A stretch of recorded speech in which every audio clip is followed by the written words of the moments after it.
Educational expo YouTube video रे आपण मानकु स्वागत। आजिकार वीडियो रे आमे जो लेटेस्ट जो आरटीआई रिपोर्ट टी आसी पहुंची रिगार्डिंग जो फुल्ली जो एडेड हाई स्कूल रे केते पोस्ट पठा जाई जो रिक्विजिशन पाई आ यार रिक्रुटमेंट केबे आसीबो आमे यार जो इन्फॉर्मेशन एई वीडियो रे जानिबा। एठी आपण माने देखि पारुतबे जो आरटीआई टी मगा जाइथिला जोटा कि 1/7/2026 रे आज देखिबा मैं जो आरटीआई रिपोर्ट रे कोन रहुची जोटा कि जो फास्ट पॉइंट 1 और पॉइंट 2 कोन रहुची देखंतु no government decision for recruitment of teachers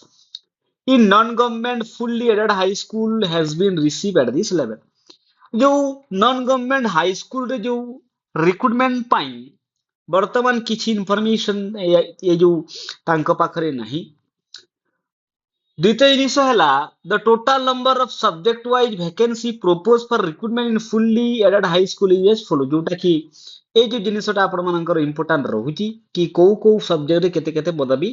ना रिक्वेजिशन पई पठा जाईची। जेमिति कि देखंतु एटी टीजीटी आर्ट्स पई 407, टीजीटी पीसीएम पई 256, सीबीजेड पई 229, हिंदी पई 229, संस्कृत पई 291, फिजिकल एजुकेशन पई 250 टी पोस्ट पठा जाईची। तापर देखंतु कोन लास्ट को कहा जाईची जो 456 पॉइंट जो पचार जाईथिला no government decision for recruitment of teaching in non government full high school has been received at this level. एई जो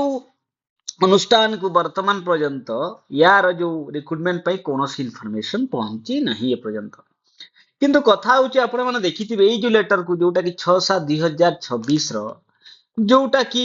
आपण मानकर जो एडिशनल सेक्रेटरी टू गवर्नमेंट जो तांको पठा जाइथिला ना किए पठैथिला ना डीएससी आ एठी ना कोन लेखा अछि देखंतु सेही पोस्ट बाइ जो पठा जाइछि filling of teaching and non teaching fully post of fully aided high school जो पठा जाइछि देखंतु एठी कोन करा जाइछि ना देखंतु जो पीटी पोस्ट को एठी जो 250 पोस्ट थिला ताकू एई जो लेटर रे जोटा कोन कर दिया थिला ना एक्सक्लूड करी दिया जाइथिला। किंतु एई जो रिपोर्ट थिला आपण मानकर 6/7/2026 रो आ एई जो आरटी रिपोर्ट टी आसुछि आपण मानकर देखंतु लेटेस्ट 13/8/2026 रो ता अर्थ आपण मानकर जो फिजिकल एजुकेशन टीचर पई भी जो 250 पोस्ट थिला फुल्ली एडेड हाई स्कूल रे तार रिक्वेजिशन मध्ये पठा जाइथि। तो ये थिला संपूर्ण वीडियो आहुरी एमिति केबल देखा पई आपण एजुकेशनल एक्सप्लोर यूट्यूब चैनल को लाइक एंड सब्सक्राइब कर दियंतु। थैंक यू, धन्यवाद।